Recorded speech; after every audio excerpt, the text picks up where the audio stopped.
Voice of আসামলৈ আপোনালোকক স্বাগতম জনাইছোঁ। আজি আমি ৰাজনীতিৰ বিষয়ে কিছু অলপ আলোচনা কৰিম। আৰু ৰাজনীতি যেহেতুকে আপোনালোকে গমে পাইছে 2021 বিধানসভা নিৰ্বাচন অসমত খুব ধুমধামেৰে ইতিমধ্যে ৰাজনৈতিক দলসমূহে প্ৰচাৰৰ অভিযান আৰম্ভ কৰিছে। মহামাৰী কৰোনা ভাইৰাছক নেওচি ৰাজনৈতিক দলসমূহে ইতিমধ্যে প্ৰচাৰ অভিযানত নামি পৰিছে।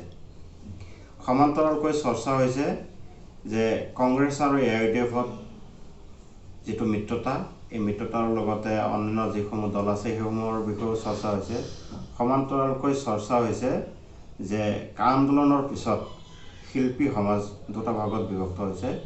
এটা দলে যোগদান কৰিছে বিজেপিত আৰু এটা দলে যোগদান কৰিছে কংগ্ৰেছত। আন্দোলনৰ পিছত যেটো ৰাজনৈতিক ধুমুহাই অসমত অস্থিৰ অৱস্থা সৃষ্টি কৰিছে আৰু বিশেষকৈ কিছুমান শিল্পীক টাৰ্গেট কৰি লোৱা হৈছে যে তেওঁলোক কিয় বিজেপিলৈ গ'ল, কিয় তেওঁলোকে আন্দোলনত যোগদান কৰিছিলে আৰু কিছু অংশই আকৌ কংগ্ৰেছত যোগদান কৰিছে। দুয়োটা দলেই ইতিমধ্যে নিজৰ নিজৰ স্থিতি স্পষ্ট কৰিছে যদিও কিছুমান শিল্পী এতিয়ালৈকে ৰাজনৈতিক পথাৰত ভৰি দিয়া নাই। আমাৰ লগত তেনেকুৱা এজন শিল্পী আছে। মই বৰ্তমান উপস্থিত আছোঁ খাৰুপেটীয়াত এজন শিল্পী আছে, নাম হৈছে তেওঁৰ দেৱ। আমি তেখেতৰ লগতো কিছু আলোচনা কৰিম। কিছুদিন পূৰ্বে বাবু বৰুৱাৰ লগতে আৰু কেইজনমান শিল্পী কংগ্ৰেছত যোগদান কৰিছিলে।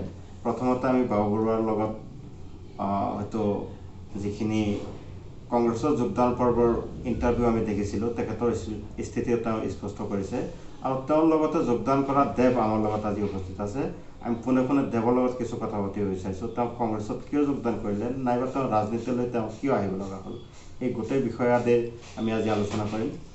তাৰ আগতে আমি ক'ব বিচাৰিছোঁ যে দেৱ খাৰুপেটীয়া অঞ্চলৰ এটা চিনাকি নাম।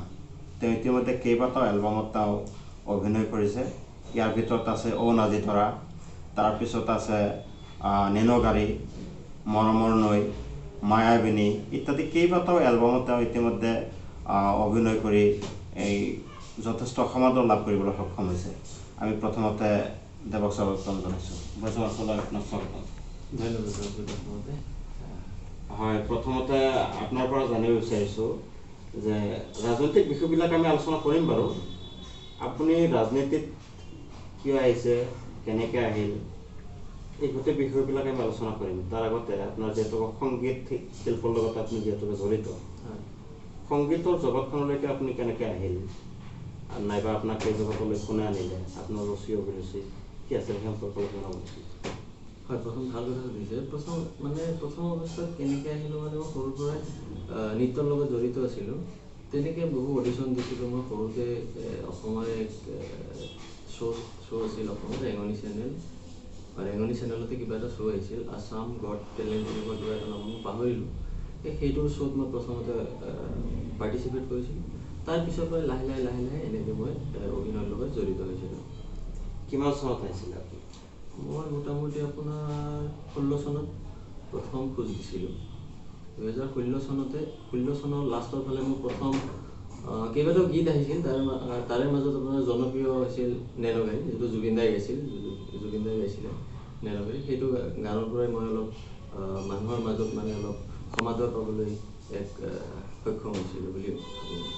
তেনেকৈ যে আপোনাৰ প্ৰিয় শিল্পী বুলি যদি আপোনাক সোধা যায়, যিহেতুকে প্ৰত্যেকজন যুৱ শিল্পী যিসকল আছে প্ৰত্যেকৰে নিজৰ নিজৰ পচন্দৰ শিল্পী, গায়ক গায়িকা ইত্যাদি থাকে। অসমৰ ভিতৰত যদি আপোনাক সোধা হয় যে আপোনাৰ প্ৰিয় শিল্পীখন, উত্তৰ কি হ'ব?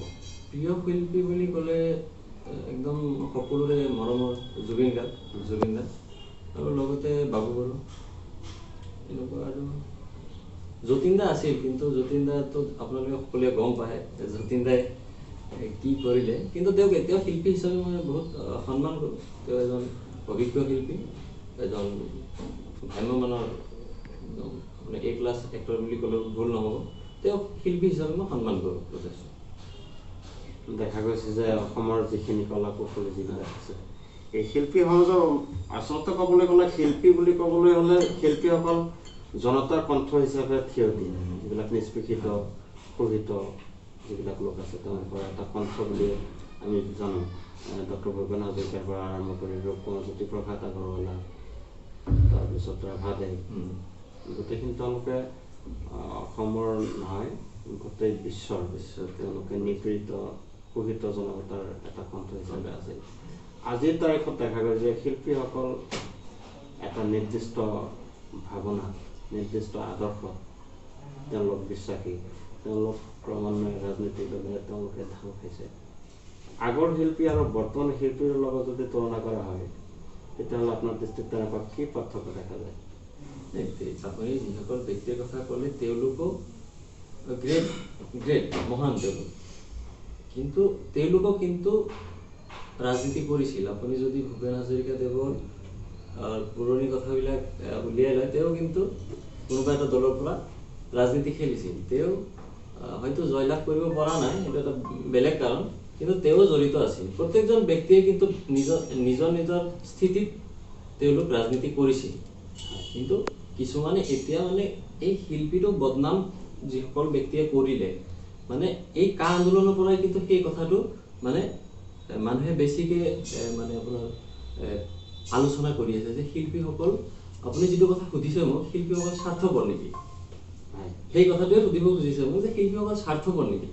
কিছুমান শিল্পীৰ কাৰণে কিন্তু বহুত শিল্পীৰ বদনাম হৈ আছে, সেইটো মই ভাবোঁ। মানে কিন্তু শিল্পীসকলে আগৰ পৰাই ৰাজনীতি কৰিছে, নকৰা নহয়, আপুনি লক্ষ্য কৰিব নোৱাৰে, কিন্তু তেওঁলোকে জাতিৰ হকে কাম কৰিবলৈহে ৰাজনীতি কৰিছে। আৰু আজিকালি কিছুমানে দেখা গৈছে জাতিক বিক্ৰী কৰি ৰাজনীতি কৰি আছে। হয়, আপুনি যিহেতু কৈছে ডক্টৰ ভূপেন হাজৰিকাৰ কথা, যে তেওঁ গুৱাহাটী সমষ্টিৰ পৰা বিজেপিৰ পৰা তেওঁ MP খেলিছিলে। হয়তো অসমীয়া ৰাইজে হয়তো তেওঁক শিল্পী হিচাপে যথেষ্ট শ্ৰদ্ধা কৰিছিলে, ভক্তি কৰিছিলে। আজি তাৰিখলৈকে সেই শ্ৰদ্ধা ভক্তি অক্ষুণ্ণ আছে। কিন্তু তেওঁ যেতিয়া ৰাজনীতিলৈ গ'ল, ৰাজনৈতিক পথত কিন্তু তেওঁলোকক মানে ৰাইজে ডক্টৰ ভূপেন হাজৰিকাক কিন্তু সঁহাৰি নিদিলে।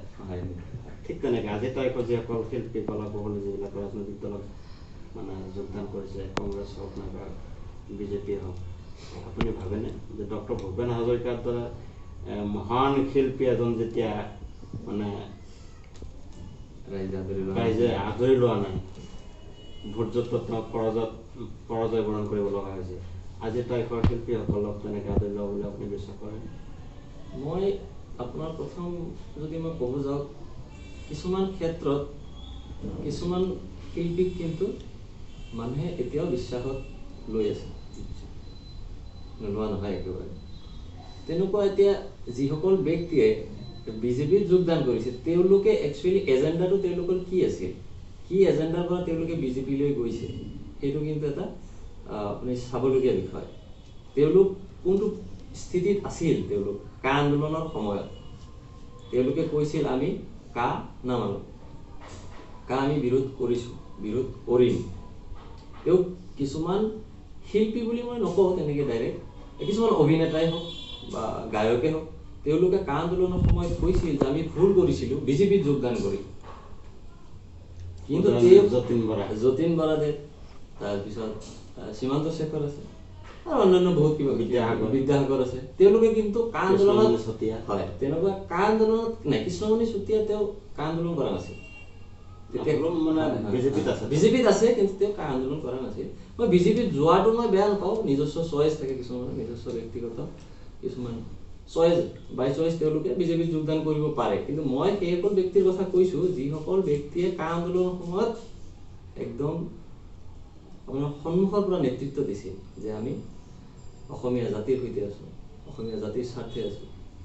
তেওঁলোকে যেতিয়া বিজেপিত যোগদান কৰিলে, সেইসকল শিল্পীৰ কথাহে মই কৈছোঁ। তেওঁলোকে কৈছে আমি কা নামানো, কা আমি কেতিয়াও নামানো, বিদেশীৰ বুজা আমি জাতি নামানো। তেওঁলোকে গৈ কিন্তু এতিয়া দেখা গৈ আছে তেওঁলোকে আকৌ কা আমাৰ ভুল হৈছিল, কা আমি মানিবহে লাগিছিল। অলপতে বিদ্যাসাগৰৰ এটা ইণ্টাৰভিউ দেখিছিলোঁ কোনোবা এটা চেনেলত। বিদ্যাসাগৰে কৈছে যে আমাক আৱেগিক কৰি আমাক ভুল বাৰ্তা দিয়া হৈছিল, সেইবাবে আমি হয়তো কাৰ বিৰোধিতা কৰিছিলোঁ। কি ক'ব? এতিয়া সেইটো তেওঁৰ একদম ব্যক্তিগত কথা, যে তেওঁ আৱেগিক হৈ আহিছিল নে ৰাইজক দেখাবলৈ আহিছিল নে নিজে ইচ্ছা অনুসৰি আহিছিল, সেইটো এটা তেওঁৰ ব্যক্তিগত কথা। সেইটো মই নাজানো তেওঁ কি কাৰণে কথাখিনি ক'লে, কিন্তু মোৰ হিচাপত এনেকুৱা আছিল যে তেওঁ কাখন বিৰোধ কৰিছিল, যিহেতু তেওঁলোক পঢ়া শুনা মানুহ, শিক্ষিত গায়ক বা শিল্পী এজন খুব জনা শুনা মানুহ হয়। তেওঁলোকে যে জনা শুনা কৰাৰ পঢ়া শুনা কৰাৰ পিছত কাখন তাৰ পিছত এতিয়া যে কাখন তেওঁলোকে ভাল পালে কাখন লাগে তেওঁলোকক কিয় লাগে এইটো এটা প্ৰশ্ন ডাঙৰ প্ৰশ্ন আৰু এইটো 2021 চনৰ ইলেকশ্যনত তেওঁলোকে এইটো ফলাফল পাইব আৰু তেওঁলোক যোৱাৰ কাৰণে বিজেপিৰ কিন্তু ক্ষতিহে হৈছে তেওঁলোকে যদি এটা দুটা ভোট বেছি পালে হয় তেওঁলোক যোৱাৰ পিছত দুটা তিনিটা ভোট কমিবহে মনত ৰাখিব কথা অলপতে আলোচনা হৈছে জুবিন গাৰ্গ সম্পৰ্কে জুবিন গাৰ্গ সন্মুখৰ পৰাই নেতৃত্ব দিছিল কা আন্দোলনৰ কিছুদিন পিছতে দেখা গ'ল যে কা আন্দোলনৰ লগত জড়িত থকা খালি জুবিন গাৰ্গেই নহয় অন্যান্য কিছুমান শিল্পী মানে জনতাৰ যিখিনি আশা আছিল তেওঁলোকৰ ওপৰত সেইখিনিৰ পৰা তেওঁলোকৰ ফালৰি কাটি গৈছে দেখা গৈছে জুবিন গাৰ্গকো কৃষি বিভাগৰ দৰে এটা গুৰুত্বপূৰ্ণ বিভাগৰ ব্ৰেণ্ড এম্বেচাডৰ কথা বুলি এটা গুজব ওলাইছিলে কিছুদিন আগতে হয়তো জুবিন গাৰ্গে কথাটো নস্যাৎ কৰিছে যে মই চৰকাৰৰ নাইবা কোনোবা এটা বিভাগৰ মই ব্ৰেণ্ড এম্বেচাডৰ হোৱা নাই জুবিন গাৰ্গৰ স্থিতিটো আপুনি কেনেদৰে চায় যিহেতুকে বহুল সমালোচনা হৈছে জুবিন গাৰ্গ আগৰ জুবিন গাৰ্গ আছেনে নে জুবিন গাৰ্গ সলনি হ'ল কিছুমানে কৈছে যে জুবিন গাৰ্গ যদি বিজেপিৰ পৰা নিৰ্বাচনো খেলে আচৰিত হ'ব লগা একো নাই দেৱে কি ভাবে নহয় মই তেওঁৰ ওপৰত বিশ্বাস আছে যে তেওঁ অসমীয়া মানুহৰ কেতিয়াও ক্ষতি হোৱা নিবিচাৰে বা তেনেকুৱা কামো নকৰে তেওঁক অলপ সময় দিয়া উচিত আৰু সময় যিহেতু দিয়া হৈছে তেওঁ নিজে স্বীকাৰ কৰিছে যে তেওঁ কোনো ৰাজনৈতিক দলৰ ব্ৰেণ্ড এম্বেচাডৰ হোৱা নাই তেওঁ কৈছে যে আমাৰ প্ৰয়োজন হ'লে কৃষি বিভাগক আমি সহায় কেনেকৈ কৰিব পাৰোঁ সেই বুলিহে তেওঁ আগুৱাই গৈছে তেওঁ কোনো ব্ৰেণ্ড এম্বেচাডৰ হোৱা বুলি আগুৱাই যোৱা নাই বা তেওঁক চৰকাৰে ব্ৰেণ্ড এম্বেচাডৰ নিযুক্তি দিলেও তেওঁ নহয় বুলি তেওঁ নিজে স্বীকাৰোক্তি দিছে তেওঁ নিজে আৰু তেওঁ কেতিয়াও অসমৰ ক্ষতি হোৱা কাম তেওঁ নকৰে এইটো আমাৰ বিশ্বাস আছে তেওঁ ভালেই কৰিব যি কৰে আৰু তেওঁক অলপ সময় দিয়া উচিত আৰু এটা প্ৰশ্ন লৈ আহিছোঁ যিহেতুকে দেখা গৈছে যে কা আন্দোলনৰ সময়ত শিল্পীসকল গোটেই এটা মঞ্চতে একত্ৰিত হৈছিল চব একফালৰ পৰা দুই এজনক বাদ দি গোটেই শিল্পী সমাজ এটা মঞ্চতে থিয় হৈছিল আৰু কৈছিল কা আমি নামানো যিকোনো পৰিস্থিতিত তেওঁলোকে কাৰ বিৰোধিতা কৰি যাম বুলি তেওঁলোকে এটা প্ৰতিশ্ৰুতি দিছিলে অসমীয়া ৰাইজক এটা আশা দেখুৱাইছিলে আৰু অসমৰ জনতাও তেওঁলোকক খুব বিশ্বাস কৰিছিলে অলপ কেইদিন পিছতে দেখা গৈছে যে শিল্পী সমাজ চিত্ৰশিল্পীয়ে হওক নৃত্যশিল্পীয়ে হওক গায়কেই হওক নাইবা ছবি জগতত জড়িত যিখিনি শিল্পী আছে কলা কৌশলী আছে তেওঁলোক আজিৰ তাৰিখত দুটা ভাগত বিভক্ত হোৱা যেন অনুমান হয় আপুনি কি ভাবে হয় সেইটো আপুনি একেবাৰে নস্যাৎ কৰিব নোৱাৰো কথাটো সেইটো হয় দুটা ভাগ বিভক্ত হৈছে কিন্তু সকলো শিল্পী হোৱা নাই আদৰ্শগতভাৱে দুটা ভাগত বিভক্ত হোৱা বুলি কোৱা হৈছে আদৰ্শগতভাৱে এটা কংগ্ৰেছপন্থী আৰু এটা হৈছে বিজেপিপন্থী দুটা ভাগত বিভক্ত হৈছে আপোনাৰ দৃষ্টিত কি দেখে আপুনি বিভক্ত হৈছে কিছু মানুহ বিজেপিত গৈছে কিছু কংগ্ৰেছত আহিছে আমি কংগ্ৰেছত যোৱা কিবা আইডিঅলজি আছে আমাৰ কিবা চিন্তাধাৰা আছে আমাৰ এজেণ্ডা আছে আমি গৈছোঁ কিন্তু সকলো শিল্পী যোৱা নাই বিজেপিত কিছু সংখ্যক শিল্পী গৈছে কিছু সংখ্যক গণিব পাৰি তেনেকুৱা শিল্পী বিজেপিত যোগদান দিয়া দেখা গৈছে বাকী বহুত শিল্পী আছে এতিয়াও কা আন্দোলনত অতুল আছে বা আমি কংগ্ৰেছত জইন কৰিছোঁ মানে কাৰ লগত কম্প্ৰমাইজ কৰা নাই আমাৰ মূল উদ্দেশ্য কা যিহেতু কাটো গৃহীত হৈ গ'ল 11 ডিচেম্বৰ 2019 তাৰিখে এইটো গৃহীত হৈছে আৰু কাৰ্যকৰী হৈছে 10 জানুৱাৰী 2020 চনত যেহেতু কাটো গৃহীত হৈ গ'ল বিজেপি চৰকাৰে আমাৰ যিটো আন্দোলন আছিল ৰাজপথৰ আন্দোলনত 5 জনকে আমি শহীদ হেৰুৱালো তাৰ পিছতো কিন্তু অসমবাসী ৰাইজক তেওঁলোকে আহ্বান নকৰিলে কাটো জাপি দিলে এতিয়া আমি কংগ্ৰেছলৈ যোৱাৰ কিছু কাৰণ হৈছে এনেকুৱা ধৰণৰ যে কা যেহেতু গৃহীত হ'ল এতিয়া কাটো বিৰোধ কৰিব হলে কিবা ৰাষ্ট্ৰীয় পৰ্যায়ত বিৰোধ কৰিব লাগিব ৰাষ্ট্ৰীয় পৰ্যায়ত বিৰোধ কৰিব গলে ৰাষ্ট্ৰীয় পৰ্যায়ৰ দল অসমত মাত্ৰ দুটা এক হৈছে বিজেপি এক হৈছে কংগ্ৰেছ বিজেপি যেহেতু যাব নোৱাৰে বিজেপি অলৰেডি কাখন জাপি দিলে তেতিয়া বাই আমাৰ তাত থাকিল কি কংগ্ৰেছ আৰু কংগ্ৰেছে যেহেতু কাখন বিৰোধ কৰি আছে আৰু আমাৰো আইডিঅলজি তেনেকুৱাই কা আমিও বিৰোধ কৰিছো সেইকাৰণে আমি এক শক্তি হৈ কেনে কংগ্ৰেছত যোগদান কৰিছো যাতে আমি অহা 21ৰ নিৰ্বাচনত বিজেপিক অসম মুক্ত কেনেকৈ কৰিব পাৰি আৰু কাখনৰ বাবে আমি উঠিব লাগিব লাগে সেইটো হৈছে আমাৰ মূল উদ্দেশ্য আৰু লগতে বহুত উদ্দেশ্য আছে ৰাইজৰ কাম কৰিবলগীয়া বহুত আছে কৃষি উন্নয়ন কৰিবলগীয়া আছে নিবনুৱা সমস্যা ইত্যাদি বহুত ধৰণৰ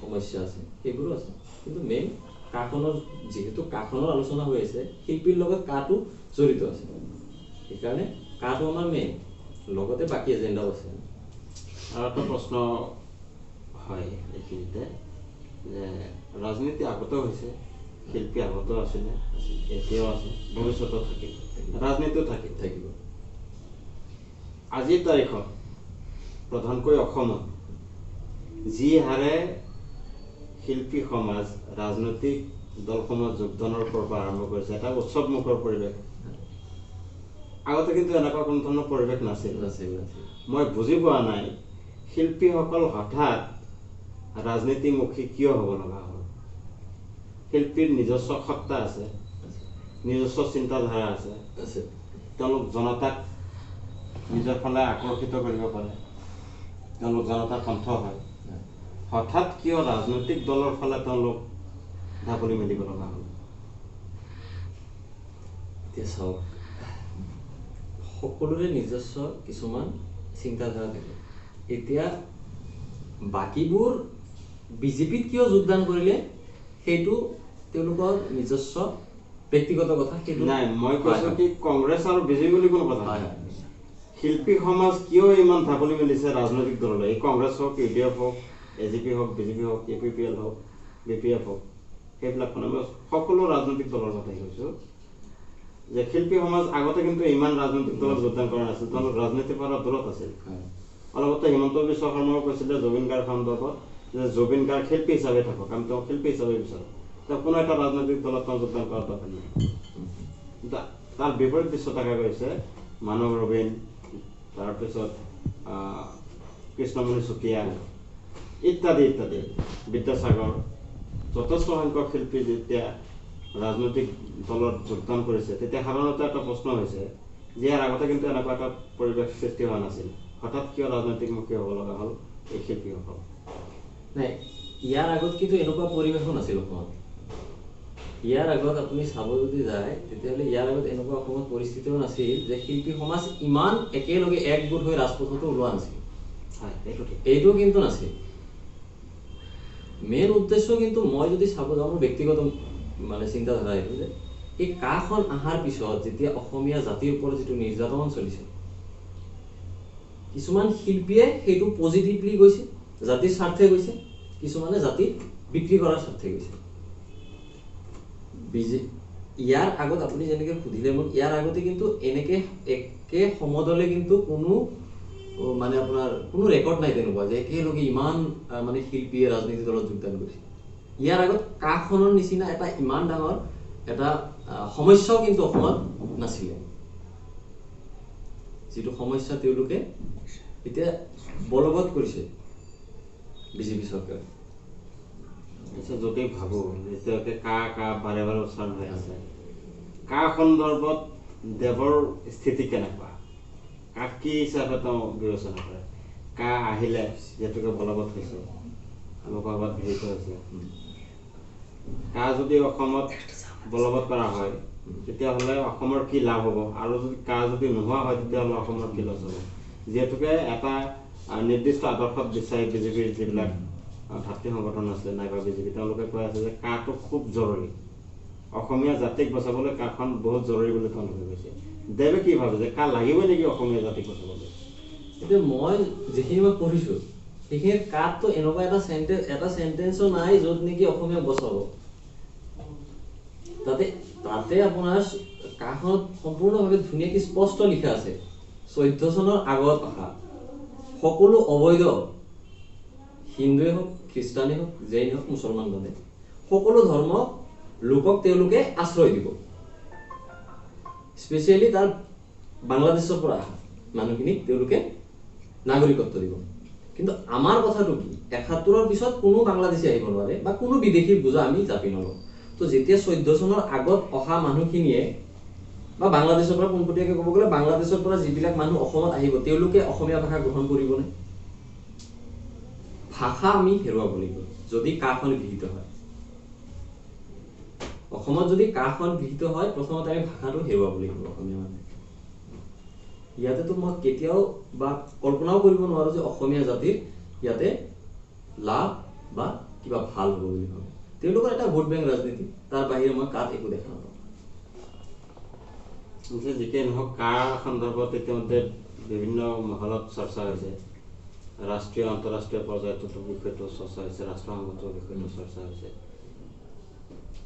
এটা গোটে ক'ব বিচাৰে যে কংগ্ৰেছে বিৰোধিতা কৰিছে বুলি, কিন্তু দেখা হৈছে দিল্লীত যেতিয়া প্ৰতিবাদ হ'ল, গোটেই দেশতে প্ৰতিবাদ হৈছে, খালি দিল্লী বুলি ক'লে ভুল হ'ব, মহাৰাষ্ট্ৰ হওক, মেঘালয় হওক, চুবুৰীয়া ৰাজ্যসমূহৰ মুখ্যমন্ত্ৰীসকলেও ইয়াৰ তীব্ৰ বিৰোধিতা কৰিছে।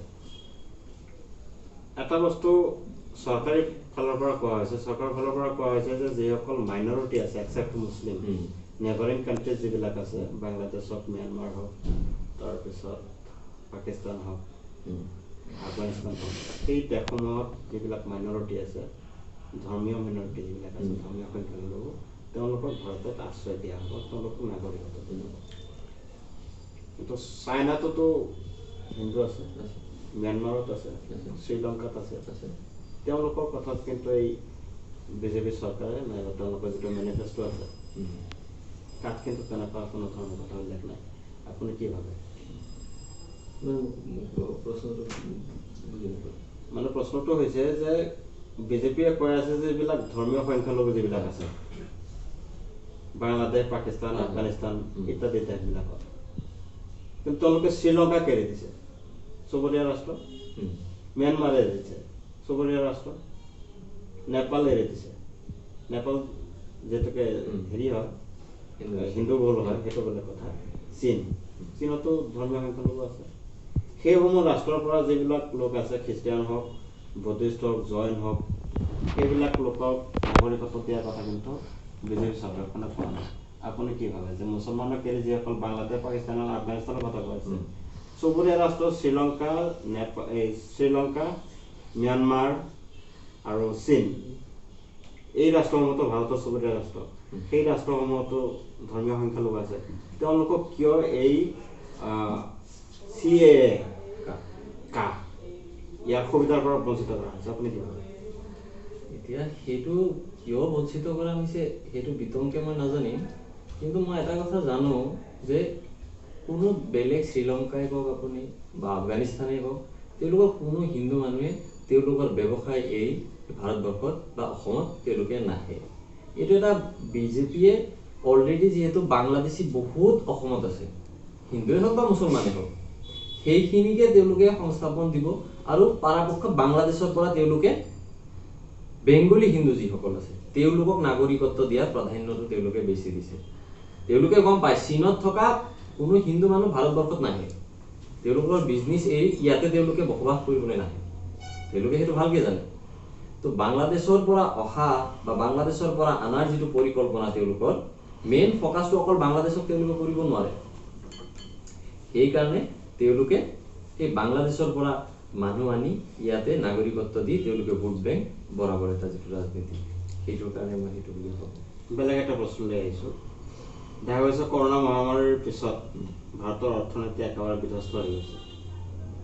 নিৰ্মলা সীতাৰমণে কৈছিলে যে যিটো অৰ্থব্যৱস্থা, যিটো GDP -24লৈকে প্ৰায় 23.9 এপ্ৰক্সিমেট 24 ইমানলৈকে নিম্নগামী। নিৰ্মলা সীতাৰমণে কৈছে যে it is an act of god. সমান্তৰালকৈ দেখা গৈছে বাংলাদেশতো কৰোণা মহামাৰী আছিল, কিন্তু বাংলাদেশত যথেষ্ট পৰিমাণৰ GDP বৃদ্ধি পোৱা দেখা গৈছে। আপুনি ভাবেনে বাংলাদেশৰ GDP বৰ্তমান ভাৰতৰ তুলনাত যথেষ্টখিনি বেছি, অৰ্থনৈতিকভাৱে যথেষ্ট সবল, সেই দেশৰ পৰা ভাৰতলৈ লোক আহিব বুলি আপুনি বিশ্বাস কৰেনে? মইতো কেতিয়া নাভাবোঁ তেওঁলোকে আহিব বুলি, কাৰণ তেওঁলোকে ডাঙৰ ডাঙৰ বিজনেছ কৰি বহি আছে তাতে। তেওঁলোকক কেতিয়াবা আপুনি কোনোবা ইণ্টাৰনেশ্যনেল মিডিয়াত দেখিছেনে হিন্দু মানুহ বাংলাদেশত কোনোবা কৈছে যে আমাক ইয়াতে অশান্তিৰ সৃষ্টি কৰিছে, অশান্তিত ৰাখিছে? আপুনি দেখিছেনে কেতিয়া? আপুনি চাবচোন ইণ্টাৰনেশ্যনেল মিডিয়া, ক'তো নাপায়। কিন্তু তেওঁলোকৰ এটা এজেণ্ডা, তেওঁলোকে বৈদেশিক যিবিলাক মানুহ আছে তেওঁলোকক নাগৰিকত্ব দিয়াৰ এক এজেণ্ডা, তাৰ বাহিৰে একো নাই। বা ভাৰততে থকা বহুত হিন্দু বাঙালীয়ে হওক বা অন্যান্য ধৰ্মৰে লোক হওক, অন্য ধৰ্মটো এড কৰা হৈছে এইটো কাৰণে যাতে হিন্দু ধৰ্মটোত ইম্পেক্ট নহয়, সেইকাৰণে তেওঁলোকে এই বোজাটো জাপি দিয়াৰ চেষ্টা চলাইছে। আৰু GDP-টো আপুনি কি ক'লে, আপুনি কৰোণা অহাৰ আগতে ইণ্ডিয়াৰ GDP ডাউন, আৰ্থিক ব্যৱস্থা ডাউন। এতিয়া অসমৰ আৰ্থিক ব্যৱস্থা চাওক, এতিয়া বৰ্তমান অসমৰ আৰ্থিক ব্যৱস্থা কেনেকুৱা?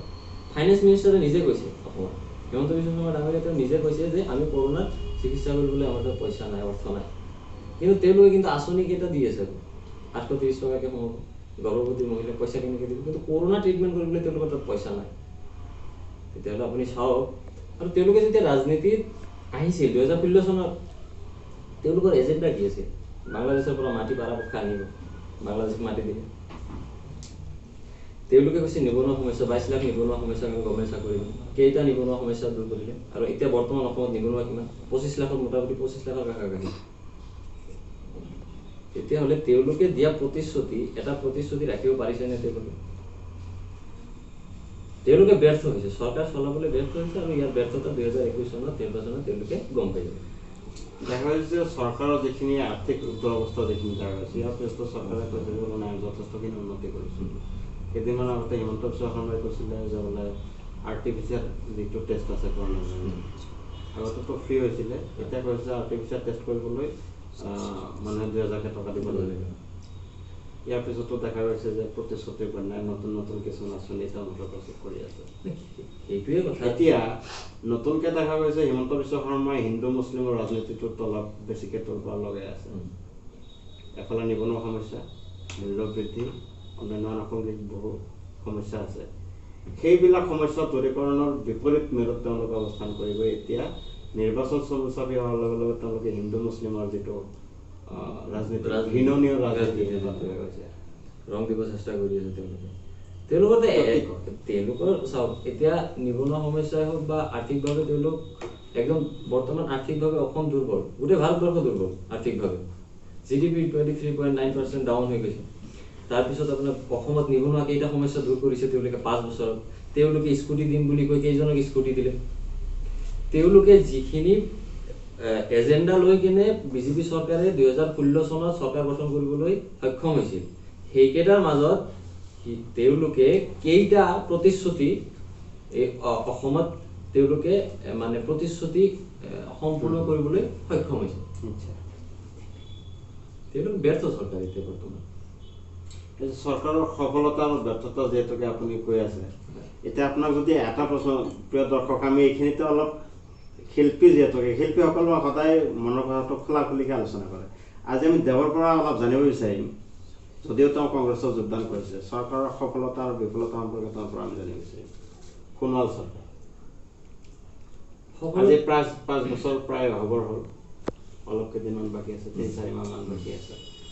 এইখিনিতে যদি সোধোঁ সোণোৱাল চৰকাৰৰ সফলতা আৰু বিফলতা যদি সোধা হয়, কি কি ক্ষেত্ৰত চৰকাৰ সফল হৈছে তেওঁলোকে দিয়া প্ৰতিশ্ৰুতি মতে, আৰু কি কি ক্ষেত্ৰত ব্যৰ্থ হৈছে বুলি যদি সোধা হয়, দেৱৰ উত্তৰ কি হ'ব?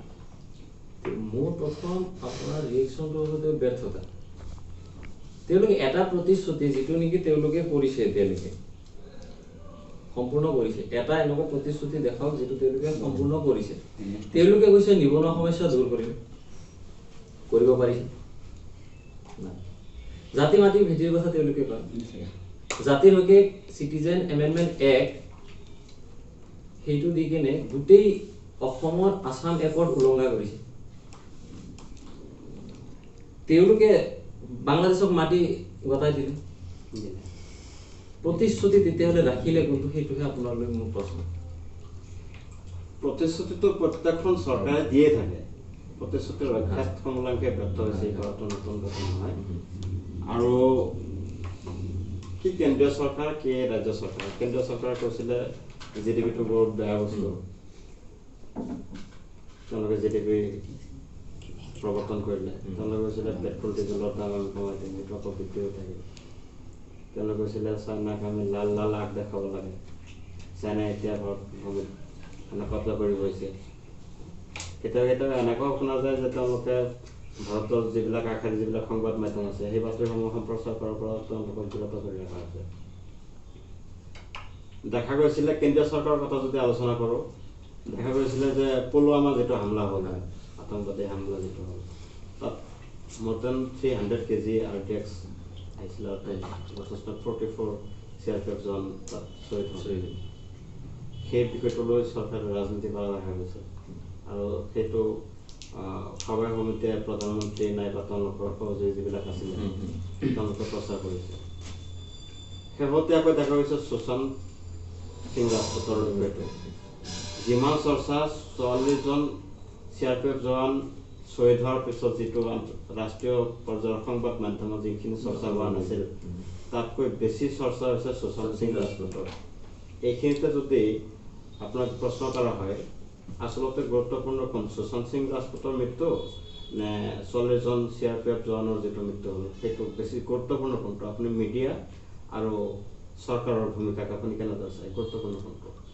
নাই এতিয়া প্ৰথম কথা হৈছে শোল্ডাৰ আমাৰ দেশত তেওঁলোকে কাম নকৰিলে আমি এটা ৰাতি শুই থাকিব নোৱাৰিম প্ৰথম কথা তেওঁলোকক প্ৰথম প্ৰাধান্য তেওঁলোকে পাব লাগে শোল্ডাৰ আৰু দ্বিতীয় ভাৰতৰ চৰকাৰ বা অসম চৰকাৰে হওক ভাৰত চৰকাৰৰ কথা যিহেতু আপুনি কৈছে তেওঁলোকতো ব্যৰ্থতা তেওঁলোকে যিকোনো এটা টপিক মানে অৰ্থ ব্যৱস্থা যে ইমান ডাউন হৈছে তেওঁলোকে বেলেগ বস্তু দি কেনে সেইটো কালাৰিং কৰিব চেষ্টা কৰিছে সংবাদ মাধ্যমবিলাক গোটেই বিক্ৰী আপুনি যদি চাব যায় তেওঁলোকৰ কোনো ভাৰতৰ ইমান অৰ্থ ব্যৱস্থা দুৰ্বল হৈছে কোনটো মিডিয়াই সতৰ্কভাৱে বা আপোনাৰ ষ্ট্ৰংলি সেইটো প্ৰটেষ্ট কৰি আছে বা দেখাই আছে কিন্তু সুশান্ত সিং ৰাজপুতৰ যিটো আপোনাৰ মাৰ্ডাৰিং হওক বা সেইটো তদন্ত হ'ব লাগে মই সেইটো নচ্ছাত নকৰোঁ যে তদন্ত হ'ব নালাগে কি কাৰণত কি হৈছে এইটো তদন্ত চলি আছে CBI তদন্ত কৰি আছে সেইটো তদন্ত ওলাব লাগে কিন্তু কালাৰিং বেছি চলি আছে গোটেই ভাৰতবৰ্ষত এতিয়া অৰ্থ ব্যৱস্থাটো ডাউন হৈ গৈছে বাকী এতিয়া অন্যান্য আপোনাৰ ধৰ্মৰ ওপৰতে ৰাজনীতি হওক